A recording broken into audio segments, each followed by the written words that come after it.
Good afternoon. मैं हूं doctor Monika. मैं एक न्यूरोलॉजिस्ट हूं, doctor Rajendra Prasad medical college Tanda, जो कि कांगड़ा में है।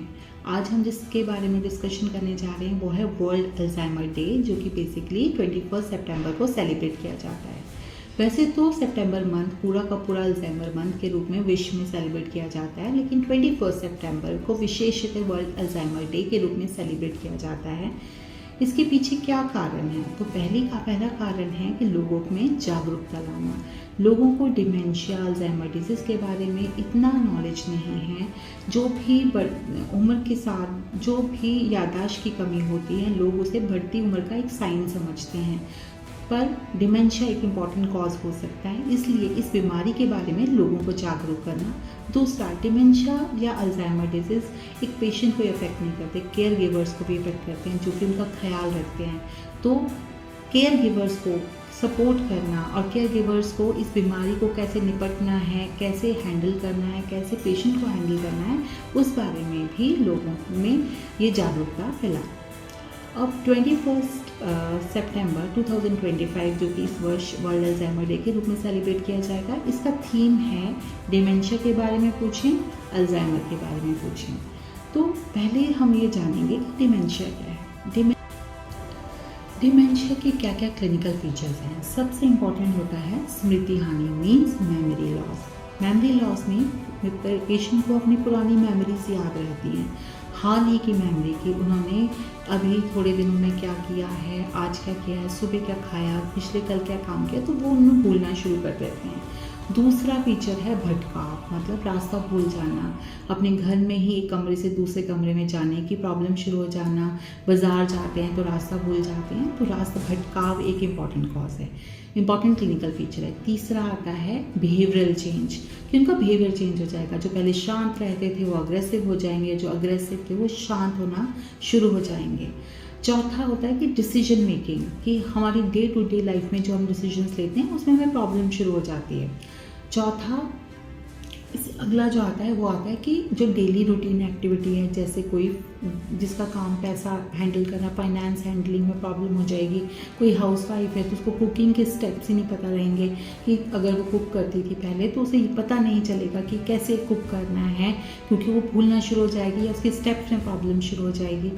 उसके बाद ड्राइविंग करते हैं तो ड्राइविंग में इशू शुरू हो जाएगा। नेक्स्ट आता है कि पेशेंट की क्वेश्चंस को रिपीट करता है बार बार, तो क्योंकि उसे अटेंशन की कमी होती है तो उसे नहीं पता चलता कि क्या पूछा गया, तो वो बार बार क्वेश्चंस को रिपीट करता है।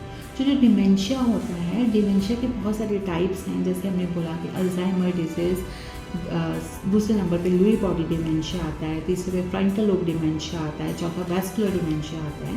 पर मैं इंपॉर्टेंट ये बोलना चाहूँगी कि जब किसी पेशेंट को याददाश्त की दिक्कत होती है तो सबसे पहले हम उन कारणों को ढूंढने की कोशिश करते हैं जिनको ठीक करने से याददाश्त वापस आ सकती है।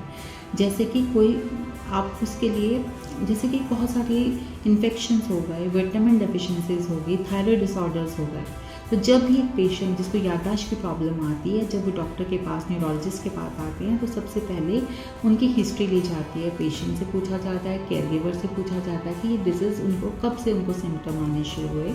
उसके बाद हम इम्पॉर्टेंट ब्लड टेस्ट करवाते हैं, जिसमें important vitamin B12, thyroid, LFT, RFT, उसके बाद वायरल मार्कर्स आते हैं, और जैसे इन्फेक्शंस के लिए जैसे सिफिलिस वगैरह, इन सब के लिए हम टेस्ट करते हैं। फिर हम MRI ब्रेन करते हैं। MRI ब्रेन इंपॉर्टेंट है क्योंकि उसमें हमें ब्रेन के डिफरेंट पार्ट्स के कौन से दिमाग के पोर्शन में सिकुड़न आना शुरू हो गया है।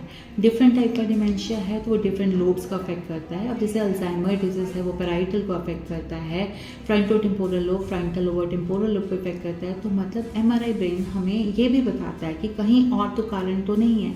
कई बार चोट लग के ब्लीडिंग होने की वजह से भी याददाश्त जाती है, कई बार कोई ट्यूमर हो वो भी याददाश्त को अफेक्ट करता है। तो MRI एक तो बीमारी कंफर्म करेगा, दूसरे ऐसे कारणों के बारे में भी बताएगा कि जो कारण ट्रीटेबल हैं। MRI के बाद हायर सेंटर्स पे PET स्कैन भी करते हैं। PET स्कैन भी ब्रेन के डिफरेंट लोब्स के पार्ट की एक्टिविटी को देखने के लिए हेल्प करता है। जब हम डायग्नोसिस कंफर्म कर लेते हैं, उसके बाद आता है ट्रीटमेंट। ट्रीटमेंट में सबसे इम्पॉर्टेंट चीज़ आती है कि पहले तो क्या स्टेज है बीमारी की। जो डिमेंशिया है या अल्जाइमर डिजीज़ है उसकी मेजरली हम जैसे माइल्ड, मॉडरेट, सिवियर 3 स्टेजेस गिनते हैं। तो जो सिवियर स्टेज है उसमें तो वो पेशेंट पूरा का पूरा केयर गिवर के ऊपर डिपेंडेंट हो जाता है। लेकिन माइल्ड टू मॉडरेट वो स्टेजेस हैं जिनमें अगर हम जल्दी से डायग्नोसिस बनाएं तो ट्रीटमेंट डालें तो बीमारी को कंट्रोल कर सकते हैं। तो जब हम ट्रीटमेंट सबसे पहले आता है कि कुछ दवाइयाँ हैं, उन दवाइयों में सबसे इम्पॉर्टेंट आता है एसिटाइलकोलिन के लेवल्स को बढ़ाने वाली दवाइयाँ, जिसमें कोलिन एस्ट्रेज इनहिबिटर्स आते हैं, जैसे डोनेपेजिल, मेमेंटिन, गैलेंटामाइन और रिवर्सटिकमिन।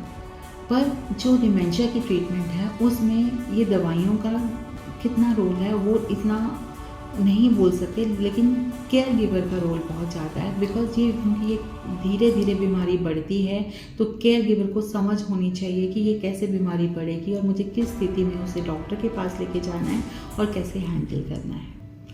अब अल्जाइमर डिजीज़ हो जाए और या डिमेंशिया हो जाए, उसको कैसे रोका जाए, अगर कोई क्या प्रिवेंटिव मेजर्स लिए जा सकते हैं, तो सबसे इम्पॉर्टेंट आता है लाइफस्टाइल, जिसमें है व्यायाम, क्योंकि एक्सरसाइज करेंगे तो ब्लड फ्लो बढ़ता है तो ब्रेन की एक्टिविटी अच्छी होती है। दूसरा आता है कि स्मोकिंग, अल्कोहल, ये सब चीज़ें का सेवन रोकना चाहिए। तीसरा है कि अगर कोई पेशेंट डायबिटिक है, कोई हाइपरटेंसिव है या जिसके कोलेस्ट्रॉल लेवल ज़्यादा रहते हैं, तो उन्हें इन तीनों का कंट्रोल बहुत इंपॉर्टेंट है। बिकॉज अगर डायबिटीज़ अनकंट्रोल रहेगा, बीपी अनकंट्रोल रहेगा, तो छोटे छोटे ब्लॉकेजेस की वजह से डिमेंशिया बढ़ता जाएगा। और सबसे इम्पॉर्टेंट होता है कि अगर आप प्रिवेंट करना चाहते हैं कि आप हर उम्र में कुछ ना कुछ नया सीखते रहिए। नई स्किल्स सीखना डिमेंशिया को रोकता है। अंत में मैं ये कहना चाहूँगी कि डिमेंशिया का डायग्नोसिस या अल्जाइमर डिजीज़ के डायग्नोसिस के बाद हताश होने की ज़रूरत नहीं है। हमेशा अपने नियरेस्ट न्यूरोलॉजिस्ट से मिलिए, क्योंकि किस स्टेज पे वो डिजीज़ है, किस तरह उसको आगे हैंडल किया जा सकता है, कौन सी दवाइयाँ हम इस टाइम दें ताकि वो बीमारी आगे ना बढ़े। और ये भी इम्पॉर्टेंट है क्योंकि कुछ कॉजेज़ डिमेंशिया में क्या होता है कि कुछ चीज़ों में वो फैमिली में भी हो सकता है, जेनेटिक कॉज हो सकता है। तो जेनेटिक कॉज होने की वजह से तो जो घर के और सदस्य बिल्कुल ठीक है, तो उनको किन चीज़ों का कौन सी प्रिकॉशंस लेनी है कि ताकि उनमें ये बीमारी ना हो, ये सारी जानकारी बहुत इम्पॉर्टेंट है। तो अगर आपके घर में या फिर आपके आस पड़ोस में कोई भी ऐसा पेशेंट है जिसको ये जो सारे फीचर्स हैं, क्लिनिकल फीचर्स, जो लगता है कि डिमेंशिया हो सकता है, उस पेशेंट को ज़रूर अपने नज़दीकी न्यूरोलॉजिस्ट के पास लेके जाइए ताकि उसके ब्लड टेस्ट हो सके, MRI हो सके, उसकी बीमारी पकड़ी जा सके, ताकि उससे और उसके जो केयर गिवर्स हैं या उसके फैमिली मेम्बर्स को हेल्प मिल सके डिमेंशिया और अल्जाइमर डिजीज़ के खिलाफ लड़ने में। धन्यवाद।